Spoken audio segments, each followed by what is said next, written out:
30% of working physicians in this country are immigrants, are people who are coming here to help Americans. That is putting America first. How are physicians that are immigrants helping Americans, not putting America first? Hold on, don't take that. I'm gonna ask a question. Hey everybody, Adam Mockler here. I want to give a huge thank you to both PBS and Margaret Hoover for hosting this amazing event at Hofstra University, where I got to chat with Natalie Winters, who works with Steve Bannon on The War Room, and we talked about the future of media, the future of the country, and I think it was a really great, productive conversation. If you appreciate these videos, as always, drop a like, subscribe to the Adam Mockler feed, and watch until the end. Thank you. New media for a new world. This week on Firing Line. All right, listen up. It's time to talk about it. There is a direct path for the Democratic Party to... Adam Mockler, 23, is an analyst of American politics with more than 1.8 million YouTube subscribers. If we compromise on the fundamental core that is MAGA, then... Natalie Winters, 24, is co-host of Steve Bannon's podcast, The War Room, and has a White House press pass, one of the MAGA-adjacent influencers new to the White House press corps. They joined me at Hofstra University for a discussion about covering politics in the digital age. We are now in a post-factual reality where we can't even agree on fundamental things like, did this person win this election? Is COVID real? So it just really bothers me when people are in high positions of power and spreading lies and aren't getting fact-checked. This notion of a fact check, I think we use very loaded terms that connote this sort of agnostic sense. Wait, do you think the term fact check is loaded? 100%. What do political commentators Adam Mockler and Natalie Winters say now? Firing Line with Margaret Hoover. Natalie Winters, Adam Mockler. Welcome to Firing Line here at Hofstra University in front of a student audience. It's wonderful to welcome you both here. Thank you for having us. Thank you. You are both online political phenomenon. Adam, you host the Adam Mockler Show on YouTube, which has a subscribership of more than 1.8 million subscribers. Natalie, you are the co-host of Steve Bannon's War Room. At the ripe age of 24, and you, at the ripe age of 23, have garnered almost unprecedented mainstream media attention and digital media attention. This is a time, as you guys know, of really intense disruption in media, and each of you, in your massive followings, have developed a degree of trust with your audience at a time when trust in media has plummeted. Why do your audiences, and I'm gonna go to both of you, why do they trust you? Natalie, you go first. Well, I think it's not just that we cover issues that Americans actually care about in a way that's truly factual, but we cover the issues that I think for so long legacy media has just routinely ignored. I think you can sort of see the convergence of that with what President Trump talked about in 2016, which was immigration, trade deals, and the idea that our government should actually work to represent us and not be importing a sort of class of foreign workers, depressing our wages, and just, I think, destroying what it means to be an American. It's the idea that Americans are not allowed to care about certain issues, or they're, demeaned as nativist, xenophobic, racist, every ist or ad hominem attack in the book. And I think War Room, I think sort of alternative, at least conservative media, actually says, no, it's okay to care about wanting to be an American and not having your government replace you with a bunch of foreigners. Adam, what do you do that has developed trust with your viewers? I think in this new age of media, where mainstream media is losing viewership and people are migrating to digital media, people are looking for authenticity.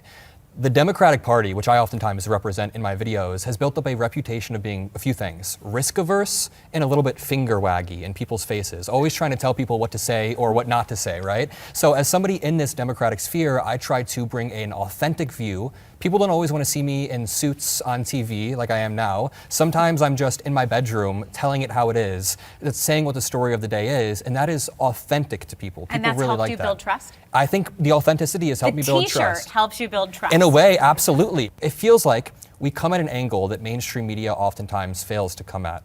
The concern older people have, I will speak for older people, right? No, but the concern, right, is that in the old world, there were journalistic standards at mainstream media organizations attempting to discern what the truth is and correct the record if you got it wrong. And this notion, which may seem antiquated, of journalistic standards. So in the context of the digital media spaces where both of you exist, what kind of standards do you adhere to as you go about gathering information and disseminating it? Most of my work is directly quoting, whether it's government grants. A lot of my early research had to do with Chinese Communist Party infiltration. I would spend hours in deleted web pages going to the translated web page versions and just quoting the Chinese Communist Party, as is these foreign influence groups, the Americans that they were meeting with. I've always just done primary raw source reporting and have carried through. It's indisputable. So how do you characterize the standards that you hold yourself to? I just report the truth, and I think that all this focus on standards, I think, is sort of this bureaucratic kind of, not gotcha, but where it's all about imposing this sort of idea that in order for a story to be accurate, it has to be fact-checked, it has to be peer-reviewed, it has to have this whole kind of editorial process. It doesn't have to be fact-checked? I mean, you just said you spend a lot of time finding facts. They're just facts. The fact that this notion of a fact-check, I think we use very loaded terms that connote this sort of agnostic sense. Wait, do you think the term fact-check is loaded? 100%. Tell me why. It was a construct that was created by this sort of anti-disinformation industry, which I think... it shouldn't be, we should be against disinformation. We should be, tell me about the disinformation industry. But I think definitions matter here. Yeah. Because I think all of our definitions of disinformation would differ. Fact-checking is great. We should check facts, but I think it's important to understand who is actually doing, because I think there's a weaponization of these terms, that there's this implied neutrality, that the people who are checking your facts are people who have no bias. But then that's not true. I think you make a very fair point. So then, to quote Daniel Patrick Moynihan, a former Democratic senator, who said, everybody is entitled to their own opinions, but not their own facts. I mean, is it the case then that we might actually agree on a set of facts, consistent facts, that we can then debate? But the point of fact checks, they have really only ever been weaponized to pull content down. Fact checks have only ever been weaponized to silence content that doesn't fit mainstream narrative. Okay, Adam. Yeah. What journalistic standards do you apply to yourself as you internalize information and disseminate it to your audience? To get to the heart of the question, I think that there is a difference in mainstream media and digital media in that authenticity sometimes means there aren't as many hoops that you have to jump through. So when I'm making a video, I am, and my team, we are the ones that fact check this video. We're the ones that make sure everything I am reporting is at least coming from something that is backed up in reality. So if I am reporting in a mainstream media source, exactly, or so one or two or three, or... So I rely on mainstream media a lot for this. So if the Washington Post is on the ground reporting something, I think that my standard is I'll use the Washington Post reporting. I'm not going to use a random person on the ground on Twitter who is reporting this. You'll take a accredited journalist with a mainstream publication over a YouTuber who's on the ground, and an independent journalist on the ground in Minneapolis. We trust both, but the independent journalist on the ground in Minneapolis needs to be backed up by some sort of credible information or source. What is a world without fact checking? I think that we are rapidly moving into a media environment where AI is going to be so prevalent on the internet, it's going to be hard to fact check some of this in real time. I'm sure everyone's family members has fallen for some sort of AI video, and you're the one that has to tell your mom or your grandma, hey, that cat didn't actually save that other cat out of the lake or whatever, right? So I think a media, that one didn't happen. Aww. I think the media environment without fact checking just turns into throwing mud at the wall and everybody trying to push a completely dishonest narrative with no agreed upon agreed upon truth that we can all at least arrive at. Like, we are now in a post-factual reality where we can't even agree on fundamental things like, did this person win this election? Is COVID real? Is this real? So it just really bothers me when, I don't know, people are in high positions of power and spreading lies and aren't getting fact-checked. Okay, I want to go to how you both define yourselves. Adam, you don't consider yourself a journalist. I would characterize you, you tell me, I mean, you're a content creator who offers political commentary and analysis. Is that fair? Yep, I like to debate, I like to commentate over the news, and I don't say I'm like an unbiased person on the ground reporting the truth. I generally say I am just out here to push my beliefs. Natalie, you define yourself as a journalist. You have a White House press pass, as we all know. But you have said your assignment, right, your beat in a way, is, quote, covering the opposition forces to Donald Trump and you have said that we are the enforcers of the MAGA agenda. So, take on your critics who would say, that's just communications for the administration, that's not journalism. How do you define yourself? I think anybody who would say that we are sycophants or, regime puppets for President Trump, I think has probably never watched about 5 minutes of War Room. I think that War Room strategy. But that's what you said, though. That was your definition of yourself. No, we for MAGA, and that's important because I think what you're seeing is MAGA be diluted in a way. It's not being true to what President Trump ran on, whether you see that with mass deportations and immigration, you see it with the trade deals, you see it with the foreign policy. So we hold them accountable to what actually putting America first is. And I think first and foremost, where I view War Room's role in the White House media landscape.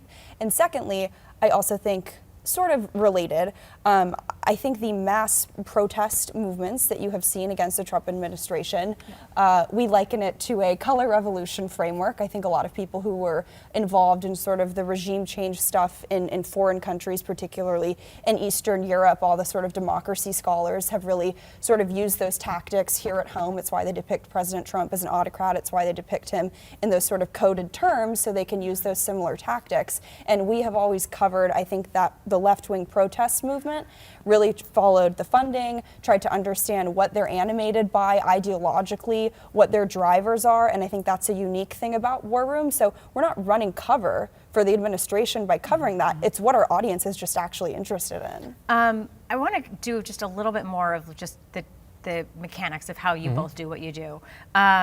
She's actually going for sort of mobilization of individuals. What is that? Is that your goal? I sense your goal is a little twofold. different. I think I like to message for the Democratic Party, not directly, but I want to push it in the direction that I want it to see. The Democratic Party, and young people in this room can likely relate, has been too risk averse and too finger waggy over and over. We have candidates that are running that won't even go on mainstream podcasts because they're a little bit too nervous to misstep. Kamala Harris only had 107 days to run her campaign, but she was not getting in these spaces that she needed to get in. Trump would go on anyone's podcast as long as they had just a tiny little microphone to stick in his face. Literally, he would go on any podcast. What I want to do is return to a Democratic Party that is not so risk averse, that is more authentic, and that can speak to the average American without always being so condescending. Okay, but on the policy, where is that going to come down? Because there's a real tug of war between the Mamdanis, not stylistically, actually on the substance of the policy, between the AOC, Bernie Sanders, Zohran Mamdani wing of the party, and the sort of mainstream liberal Democrats, more moderate Democrats. Like, do Democrats need to take clear stances, like abolishing ICE, taxing the rich, implementing universal health care, cutting ties with Israel? Like, is that the direction the party needs to go? I mean, those are clear stances, but that's a very different vision than the moderate Democratic stances that you've. I'm moderate, but I also think that populism can fit into that, talking to the average person from a moderate point of view. So I don't want to tax all billionaires out of existence. I'm not Bernie Sanders, but I want to reform the tax code in such a way that the 150 loopholes for billionaires to be able to make a bunch of money are maybe more rational. Maybe we tone down the loopholes so the richest of the rich aren't getting these massive tax breaks while the working class people are getting cuts to their Medicaid or their SNAP. And it's not like we want to tax billionaires even more. It's not like I want to increase the wealth tax. No, I just want to make sure that it's a fair and equitable system. You alluded to a wedge on the right that I want to ask you about. Because if you see your role as holding the Trump administration accountable for the America First agenda, in November, President Trump had a really public falling out with Marjorie Taylor Greene, who criticized President Trump over his handling of the Epstein files, foreign interventions, failing to extend the Affordable Care Act subsidies. And ultimately she said, I am America first, not MAGA. She feels, perhaps like you do or not, she feels that the Trump administration has abandoned some of its America first policies. Is she right? I think it's too soon to tell. And I think that to answer that question definitively now is to imply that politics is stagnant and it can't be in flux. Like, there are issues where— But is she onto something? I mean, it does sound like you agree that And there's for people who daylight watch War between Room, the two. but I think where people maybe misunderstand, and where maybe I would humbly and respectfully push back with what Marjorie Taylor Greene is saying, is that I think to just capitulate and say it's over is to give up, when the Trump administration has shown that they are receptive to the sort of grassroots, their base, calling them out.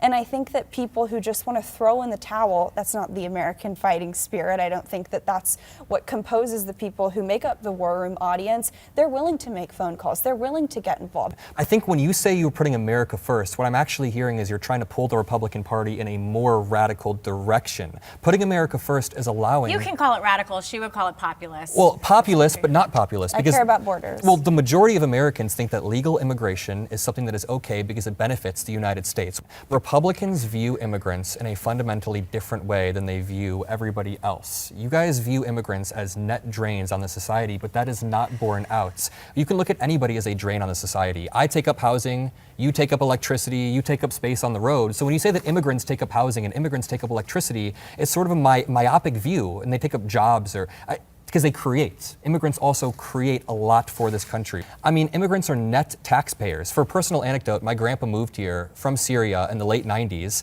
and you could argue, yeah, he was taking up space. Why was this person from Syria taking up space in the United States? We shouldn't have let him here. But my grandpa has built a business that now employs dozens of people, that feeds dozens of families. I grew up in Indiana, where my community was full of a lot of Muslims who became heart doctors or surgeons or very productive members of society. 30% of working physicians in this country are immigrants, are people who are coming here to help Americans. That is putting America first. How are physicians that are immigrants helping Americans not putting America first? Hold on, don't take that. I'm going to ask a question. What I would like you to respond to is there a positive story about immigrants who aspire to live the American dream, that are living it in a way that isn't undermining the American experience for Americans already here? Do you subscribe to that notion in any way? Or do you reject it? Of course there are some, but the way that you're seeing legal immigration happen now is just historically, empirically extremely different from the waves that you saw before. You used to have an on period of people coming in and an off period, and the people who would come in would assimilate, much like your grandfather. They would actually, I think, enjoy American culture because you had to. Now, I think you have this sort of weird, perverse left-wing ideology where we're told that assimilation is racist, and I don't think that that works. And I think when you talk about the immigration issue, it's like we have to do this performative, to some extent, ritual where we have to praise immigrants as like the greatest thing that has ever happened to this country. I'm not bashing or negging all immigrants, but I also think we can appreciate the contributions that Americans have made to this country. The American people have been abused by the legal immigration system. And sure, are there some immigrants that are good? Yes, but there's also a lot of problems with our immigration system. It's a problem of scale. It's too many people. Okay, hold on. I'm going to show you guys a clip of William F. Buckley Jr. Have you ever heard of him? Yeah. Okay, so William F. Buckley Jr. hosted a program called Firing Line for 33 years. In 1979, he actually tackled the question of immigration. How many people should be allowed in, and from where? Listen to what he says in this exchange with the first Latino commissioner of the Immigration and Naturalization Service. Take a look. Well, is the question purely a numerical question, or is it one that has also to do with ethnic balance? I think it has to do with the whole vision of the country. If my memory is correct, it was only about 13 or 14 years ago that we officially renounced the preference that had previously been written into the law for two groups. Number one, Western Europeans. Number two, residents of this hemisphere. Is that correct? Yeah, we've gradually moved toward a non-racial type policy. Okay, so he's saying we have gradually in our immigration policy moved towards a non-racial policy. There is a sense that sort of implicitly we are moving towards a racial policy for immigration under this administration. The criticism is that the Trump administration wants a whiter America. Is that fair?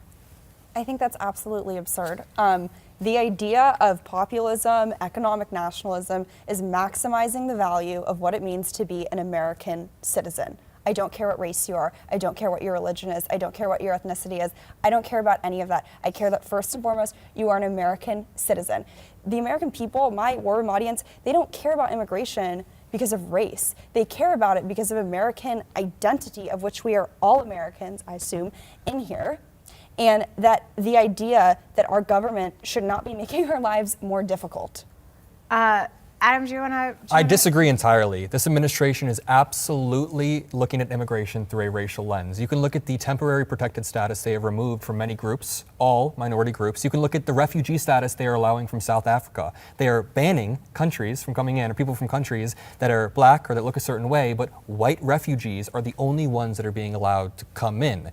Stephen Miller's guidance of this immigration policy is absolutely racial. We have to get to student questions. Okay. Olivia Anstadt, freshman political science major. So what's your question? Thank you for having me. So I think we can all agree that social media is inherently biased towards extremists and very controversial people, seeing as their content invokes emotion and therefore they attract a much larger audience. And that being said, how do we now as a society recenter our popular media around truth, diversity, and good intent in this age that is so fueled by bias and prejudice? That's a really good question. Take it. I don't have the exact answer. I mean, that's a really good question, but I know exactly what you were talking about. The algorithms currently incentivize and promote the most outrageous content. I think this gives us a warped perception of each other, and I think it quite frankly allows extremists to control the media message, and it elects extremists. We are currently living in an environment where the social media incentivization of radicalization is beginning to translate into our electeds being more radical because they're using social media, therefore they're giving more and more radical takes, and they're elected. What do you think about the algorithms and their ability to potentially throttle or incentivize certain actors? Well, I think you gotta differentiate it between Elon purchasing Twitter and post. Definitely. And I think that a lot of this stuff started in 2017 after President Trump won, where you saw a lot of the elites, Republican and Democrat, it's no secret that the Republican establishment did not want him to win, I think start to be very fearful of free speech on the internet. And after that, that was the advent of what we call the censorship industrial complex, where you saw the propping up, I mean, almost overnight, of this whole entire grant-making industry to universities, to NGOs, to the sort of idea of media literacy, where they were funding studies not just to censor misinformation, but these very radical ideas of pre-bunking and debunking misinformation around topics that we all in this room would not agree on are actually misinformation. And that stuff was leveraged to, I don't know, censor the sitting president of the United States and rip him off of every social media network ever, even probably Uber Eats. So that was the culmination. Didn't work, did it though? Well, but this is the point, because the censorship is not actually of falsehoods. It's censorship of ideas that threaten the power of the current ruling elite, the regime. Whether or not they think their ideas are true or not, it doesn't matter. They use censorship as a tool of political power. Okay. Morgan Mighty, class of 2027, what is your question? Thank you. So I wanted to ask, how should digital influencers be held accountable, given that they often fail to disclose biases while their content also operates within social media algorithms that subtly recommend content that potentially sway users toward particular political affiliations or trains of thought without their knowledge? It's hard. That's the problem with digital media, is that it's decentralized. Anybody can post anything with any lies at any moment, and it can be boosted in the algorithm. So how do you hold people like that accountable? I guess through tension with people who disagree with them. Like, for example, if I see someone spreading BS in my Twitter algorithm, I quote tweet them, and I make sure that I push back and hold them accountable. When it comes to, I've heard you talk about sort of your POV and bias, and you're very clear that you have a point of view, you have your own bias, and your position is it's your responsibility to reveal that bias, and the audience then gets to decide what to do with that. Is that a fair characterization of how you would take on that question? 100%. I mean, I don't think I'm unique. I think everybody has a bias, right? And I think that bias can be shown in ways, honestly, beyond just the actual coverage of stories. It's the issues that people choose to cover or not to cover, right? I think this idea of holding people accountable and always having to outsource what you have within yourself to do. You know how you hold people accountable? If they're lying, don't consume or share their stuff. Don't reward them for their lives. That's my point. You don't have to feed the beast. Yeah. We're coming up on the 250th anniversary of this country. And I think there's like this question about what is it going to mean to be an American into the next century? So I just want to put that question to both of you as we approach our 250th anniversary. You take it first, Natalie. I think it means to understand and appreciate our founding for what it was, how just amazing and unique and novel, and in a time period where the ideas that they were advancing were so radical, but how we have just come to feel them as second nature. I think that is what it means to be an American. If you go back to those founding documents and the rich, raw, and vigorous debate that they had, I think you can find answers to a lot of questions that we're having now, not just textually, but the spirit of, I believe in something, you believe in something, you believe in something, my audience believes in something, that's why they make their phone calls. It's worth fighting for. We probably shouldn't have won the Revolutionary War, but somehow by the grace of God we did. Yeah. And I think that's what it's about. Adam? I agree with a lot of that. I think that the founding of this country was amazing, of course. It's amazing, genuinely. I think the debates that you can read at some of the conventions are very, very interesting, of course. When I think of American values in a present day setting, I think of things like democracy or human dignity or peaceful transfer of power or strength and decency on the global stage. I view America as a leader, a leader of things on the global stage. My fear is a lot of that is being stripped away. So when I think of American values, I think of decency, democracy, peaceful transfer of power. I don't see those being represented by our leadership right now. All right. Adam Mockler, Natalie Winters, thank you for joining me on Firing Line, and best of luck to you as we watch your careers moving forward. Thank you. Thank you. All right. Firing Line with Margaret Hoover.